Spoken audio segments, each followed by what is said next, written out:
Thank you. First off, I want to thank Sue for having me here, and I also want to thank the sponsors for lunch and a wonderful summit. My name's Dana Lowell from Furcia. It's a company that few have heard of, and even fewer can present the name. It is Furcia. We are a giant automotive parts supplier. We're kind of the square peg in the round hole here. My job and mission is to figure out how we can get our round holes to fit into our square pegs to fit into the round hole. We're one of the 5 largest suppliers in the world. Annual revenue is about $20 billion. We're all over the world. Wherever they're building cars, we have facilities that are developing parts for them and shipping it to them. We have 4 major components.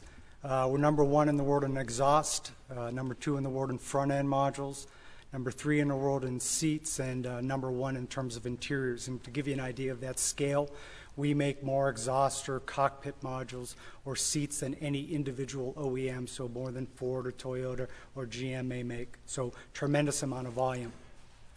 Very diversified customer base. We're headquartered in Paris, France.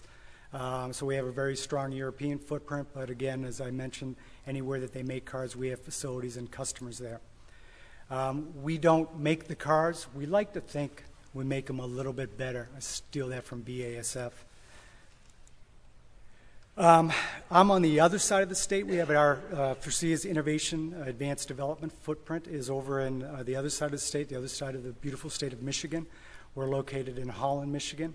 And there's some thought that the automotive process is filled with dinosaurs, and they have a dinosaur product development process.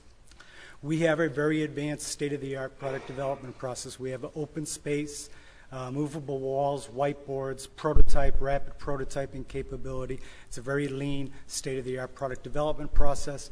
We have a strong cross-functional team. It is a diverse group of engineering, design, consumer research, all brought together under one team to simultaneously solve product problems. And we have a very diverse background. We're not all just automotive guys. We came from many different industries to come together to solve the problems of the automotive industry. We focus on 3 primary things: consumer, business, and technology.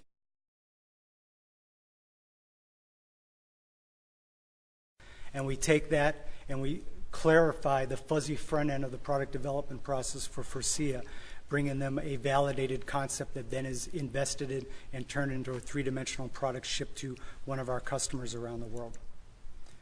Now let's talk a little bit about some of the things that we're looking at. I think we're at this break point in the world with the economic crisis where we get 2 or multiple paths that we can go on. One path is everything changes, and we talk about electric vehicles and mobility and carbon offsets and peak oil, green, sustainable, cradle-to-cradle product development, or nothing's really going to change. Same as the last time, we're just going to do it a little greener, a little lighter, a little cheaper, a little faster.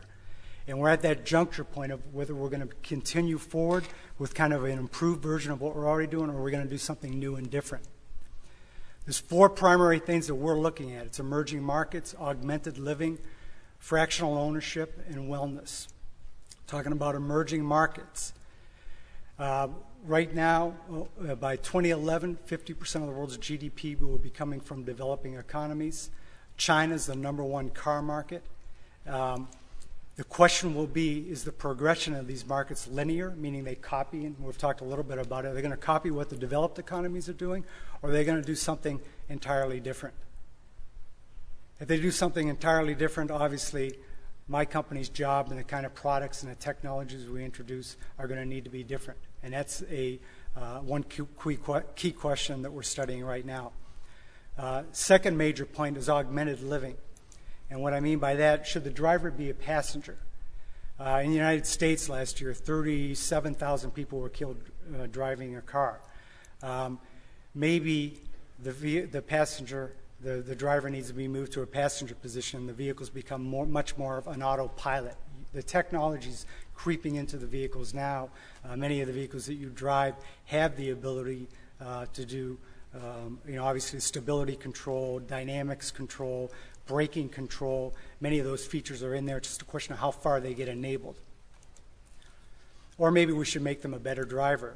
And I think a point that was mentioned earlier is in most of your developed economies, Japan leading the way, over 20 or 25% of that population will shortly be over 65 years of age. How are they going to get from point A to B? Are they going to do it in vehicles? And how are we going to make those vehicles be adapted to allow them to safely transport themselves? And we talked a little bit about the cloud. Well, there's a cloud of communication. If you look at the youth market, younger than my kids, I mean, they're used to Facebook, social networks, being in communication constantly all the time. How do you make that be a safe driving experience? We expect technology to overcome all difficulties. What's the technology portfolio that the automotive community needs to develop? Fractional ownership. To be honest, it's really interesting to us. The idea of shared vehicle ownership, fractional ownership. The question for us as a large automotive supplier is how big and how quickly will that market become something that we can invest in, that we can develop specific products for. Also, multimodality. Again, very interesting concept. How does a tier one supplier participate in that market and capitalize on it? How do we justify investing $50, $100, $200 million in it and get a payback on it as it's still a very emerging concept? Wellness. The green movement has become mass market. It's really migrated rapidly from a fractional niche market to very much now a mass market. The mass market is concerned about being green. The mass market is also seeing the association between a healthy planet and a healthy individual lifestyle and a healthy being. We're recognizing that the industrial footprint, the ability to make goods, is creating a toxic waste for our planet that is damaging our capacity going forward in terms of productivity and a healthy environment. And it's also going to leave a lasting and legacy with our children and the next generation of people that need to prosper. The question is, what will this generation do in terms of providing a more transparent, a safer, a greener product? Consumers now are very much interested in buying the cleanest, the least toxic product that they can get. They want more information. They want more transparency. The automotive industry needs to provide that to them. One of the things that we're looking at heavily is how can we make the experience of driving a vehicle a healthier, recuperative process? How can we make you get into the vehicle in one state and walk out of the vehicle and actually feel better?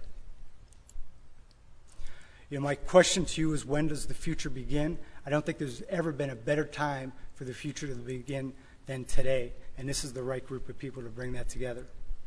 Thank you.